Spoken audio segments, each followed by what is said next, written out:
नमस्कार दोस्तों, दीपक कुशवाहा आशुलिपि के चैनल पर आप सभी का स्वागत है।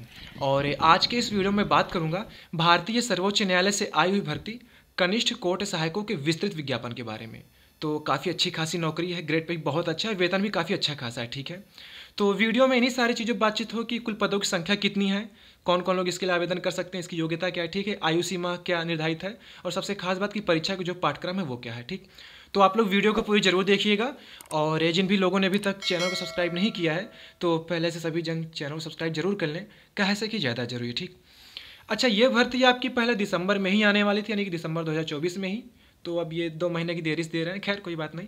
तो देखिए, पद का नाम है जूनियर कोर्ट असिस्टेंट यानी कि कनिष्ठ कोर्ट सहायक, और ये ग्रुप बी का पद है नॉन गस्टेड यानी कि अराजपत्री। ठीक है, और ग्रेड पे या फिर लेवल की बात करूं तो ये है लेवल 6 यानी कि 4200 ग्रेड पे की नौकरी है। और वेतन की बात करूं तो आपको 72,000 रुपया गिन के मिलेगा, कम नहीं रहेगा, 40 रुपया ज़्यादा रहेगा। ठीक, तो इतना आप अकेले नहीं खर्चा कर पाएंगे, वेतन बहुत है। ठीक, अब इन 8वां जब वो लग जाएगा तो फिर और चपक के बढ़ जाएगा। तो खैर वेतन काफ़ी अच्छा खासा है। ठीक, तो जो मुद्दे की बात है, केवल उन्हीं सारी चीज़ों बातचीत करता हूँ।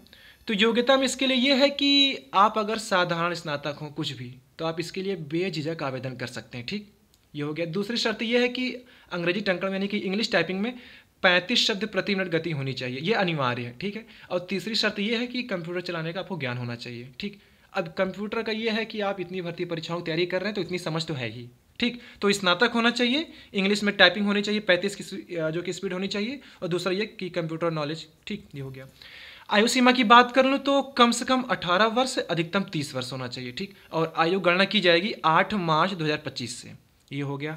और बाकी अनुसूचित जाति, अनुसूचित जनजाति, अन्य पिछड़ा वर्ग और भी जो तमाम तरीके कुछ श्रेणियां हैं, तो उसमें जैसे केंद्र सरकार की बाकी भर्तियों में छूट मिलती है वैसे इसमें मिलेगी।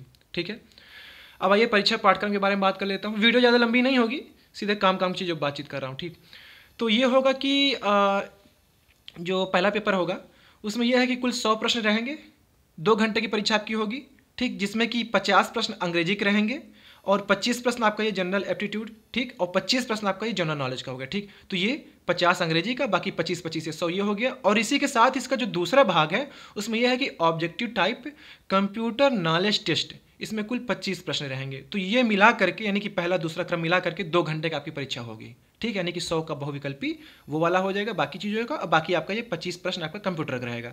तो आप ऐसे समझो कि 125 प्रश्न रहेगा। ठीक है, 2 घंटे की परीक्षा में। फिर इसके बाद तीसरी शर्त यह है कि आपकी एक ये टाइपिंग लेंगे, इंग्लिश टाइपिंग, जिसमें कि कम से कम आपकी न्यूनतम जो गति होनी चाहिए वो 35 शब्द प्रति मिनट हो। ठीक है, अब बाकी इनका ये कहना है कि 3% गलतियां तक आप कर सकते हैं। ठीक है, इसके ऊपर कुछ गलती हुई तो फिर आप बाहर हो जाएंगे। ठीक, तो 10 मिनट की टाइपिंग होगी 35 की स्पीड से। ठीक है, कम से कम ये हो गया। फिर इसके बाद जो चौथा पेपर आपका होगा, ये कहना है कि लिखित परीक्षा होगी। ठीक है, इंग्लिश भाषा में रहेगा, केवल इंग्लिश लैंग्वेज, देखिए साफ साफ लिखा है ये, मतलब कि वैकल्पिक नहीं है कि या तो हिंदी या अंग्रेजी, केवल इंग्लिश में है। और उसमें आपका वही रहेगा कि निबंध पत्र लेखन वगैरह। ठीक है, और कंप्रीहेंशन पैसेज, ये सारी चीज़ें हो गई। तो 2 घंटे की आपकी परीक्षा हो गई। ठीक, तो ये सारी चीज़ें हो गई। और बाकी आप इसका विस्तृत विज्ञापन देखेंगे तो और भी चीज़ें दी हुई, तो आप लोग उसको देख के समझ लीजिएगा अच्छे से। ठीक है, इसके लिए जो ऑनलाइन आवेदन होना है वो 5 फरवरी से शुरू हो चुका है, और जो आवेदन की अंतिम तिथि वो है 8 मार्च तक। ठीक है, तो इसका आप लोग विशेष ध्यान दीजिएगा। और आवेदन शुल्क की बात करूं तो अन्य पिछड़ा वर्ग और अनारक्षित, इनसे 1,000 रुपया गिन के ले रहे हैं, 1 रुपया छूट नहीं है। ठीक है, अब बाकी जो क्या कहते हैं अनुसूचित जाति, अनुसूचित जनजाति, एक्स सर्विसमैन, ठीक है, और भी जो फ्रीडम फाइटर वगैरह लोग हैं तो इनसे 250 रुपये लिया जा रहा है, और GST करके कुछ अलग से। ठीक, तो ये हो गया आवेदन शुल्क।